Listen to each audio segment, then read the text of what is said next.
Hi, this is Dennis with Second Chance Tackle, and we're back with another episode of frequently asked questions that have broader application than just the one individual who's asking the question.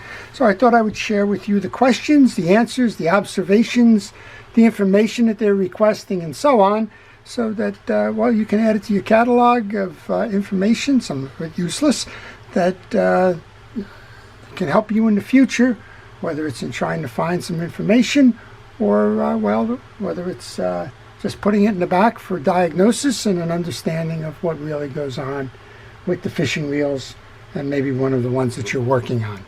If you like these kinds of episodes, please let me know in the comments section. If you like these videos about how to service and repair your reels and how to keep them running for a long time to come, then please subscribe. If you do subscribe, use that notification button. It'll let you know when I'm posting. Let's get started on this one. The first one comes in from faraway places, Italy.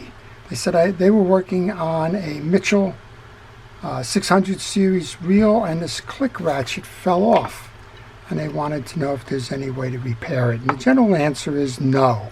Now, this is not a Mitchell spool. This happens to belong to a Penn rod and reel combination, but most of the time these click ratchets that are on the spools are welded on or peened on. I'm not quite sure which one this is, but over time, with that constantly slapping the click dog, it loosens. It kind of gets a little bit of movement first, and it could pop the weld or the peen.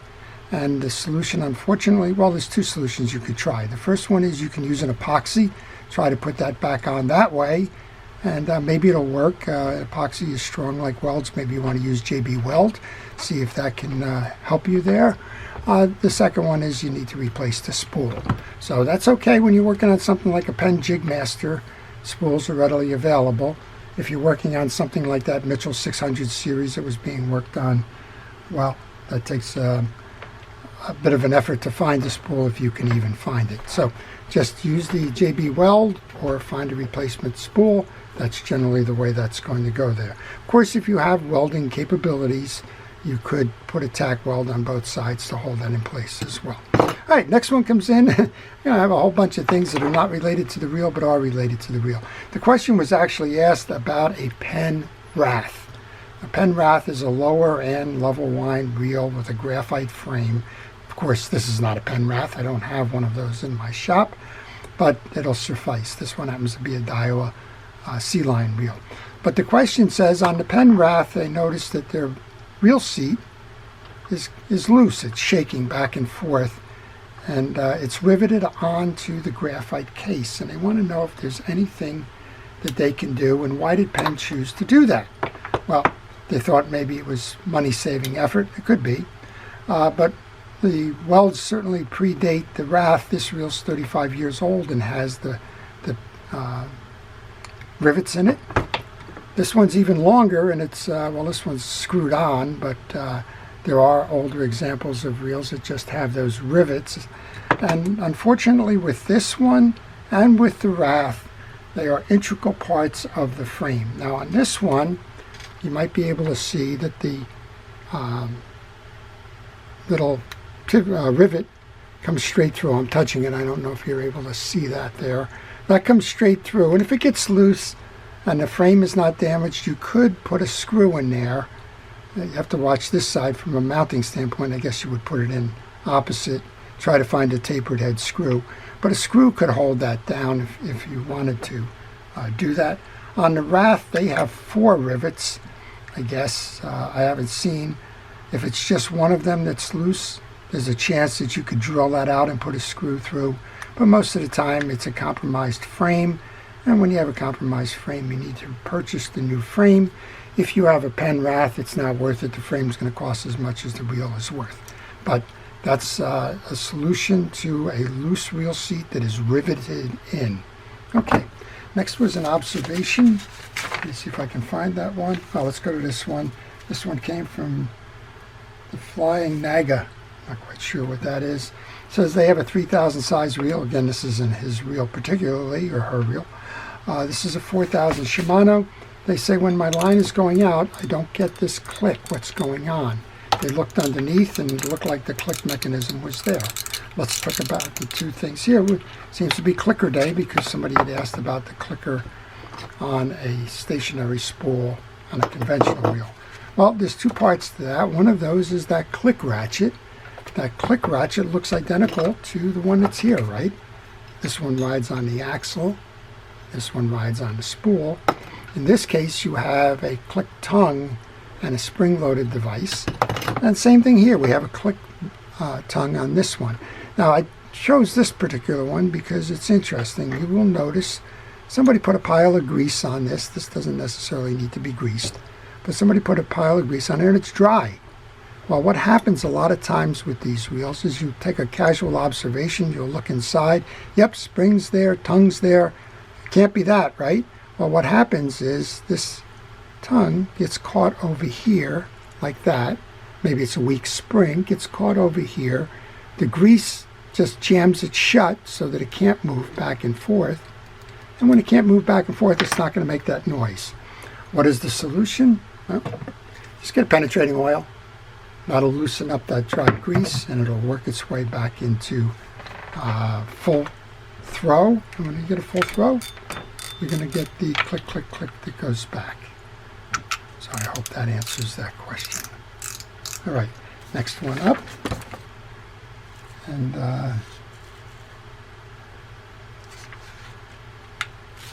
someone was asking about preventing backlash on a conventional reel. How do you do it? That one was, the question was the Cast King Rover. Well, the simple answer to that one is attach your reel to the pole with the setup that you are going to use.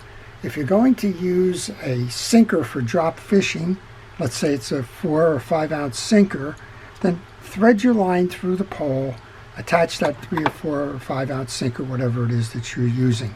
Hold your pole at arm's length, straight out, 90 degrees to your body. Hold it from your waist.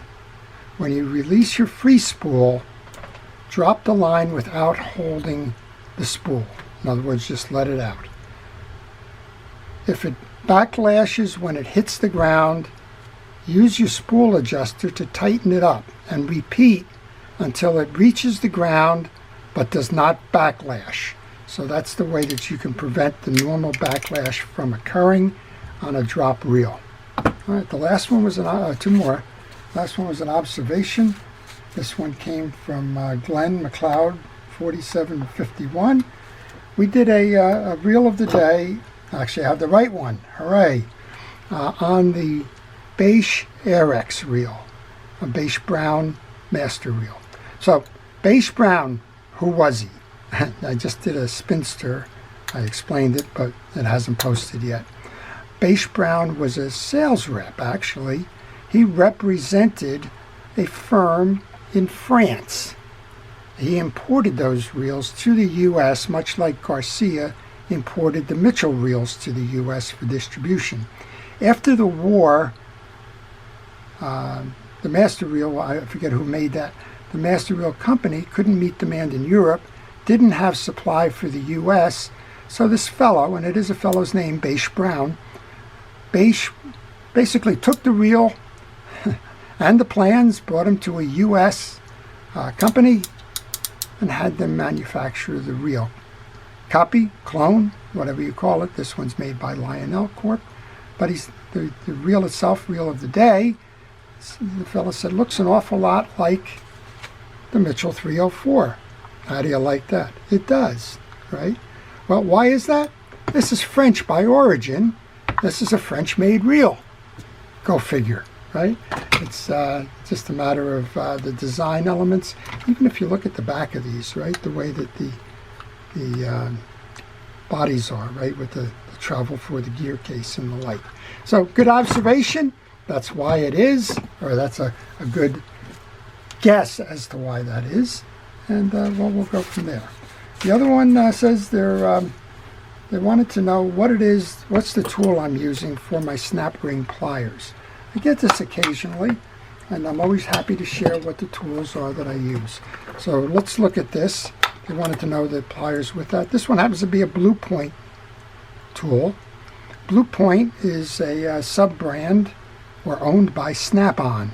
So if you're looking for that, maybe it's in the Snap-on. These are old. I got these quite some years ago, but that's what I do use. I use a Blue Point snap ring plier. I got these off of the internet. There's a set of 4 of these. They're micro snap ring pliers, and they weren't that expensive. And the other question that I get is, what is that little micro pliers that I use here? And this is a crescent pliers, and you can find these in Home Depot. They normally come as a set. Here's one that's not well worn. You can actually see it is a crescent. They usually come as a set, micro pliers and a micro cutter. Now, I haven't had a lot of success with this micro cutter. I've tried it on a couple of things, and the teeth seem to have gotten damaged easily, but that's, who makes that? And well, here's the well-worn one. There's your well-worn one, and if you hold it up to the light, you're going to notice that the seam is not that good here. But they do sell them as a set, and they are the Crescent product. Okay. Last one. Where do I get my reel schematics? This one's easy.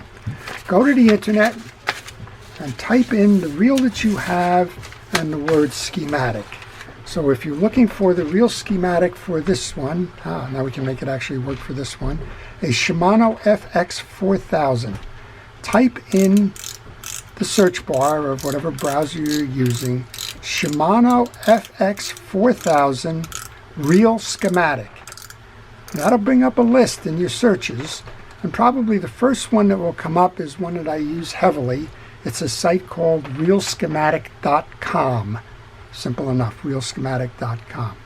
Internet browser, Shimano FX4000, reel schematic in the search bar will bring that result up, and it applies to whatever reel you're looking for.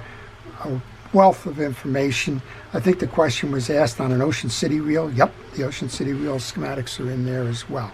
As a backdrop, I use a private site. It's a fee-based club. It's called Orca, and Orca has the very old schematics for reels like this one. So use your search bar, use the right terms in your search bar. You should be able to get that. Well, that concludes another episode of Frequently Asked Questions. I hope you've enjoyed them. If you have other questions, please leave those questions in the comment section. I will try to answer those for you, and I will try to get you on track if you're working on a reel, if you need some advice, if you're looking for some place to go to get parts or something. Just leave those questions in the comment section. And if it has broad appeal, well, it might make the next episode of Frequently Asked Questions. Before I leave, I want to thank our first responders. You know, they're the guys that always run to the problem, not away from the problem, right? Our police, fire, safety, rescue, military, everybody. Thank you so much for everything it is that you do. Also want to thank you for watching, for asking questions like these that keep the channel vibrant, and for staying, watching, subscribing, and keeping this thing going. This is Dennis with Second Chance Tackle, wishing everybody a great day.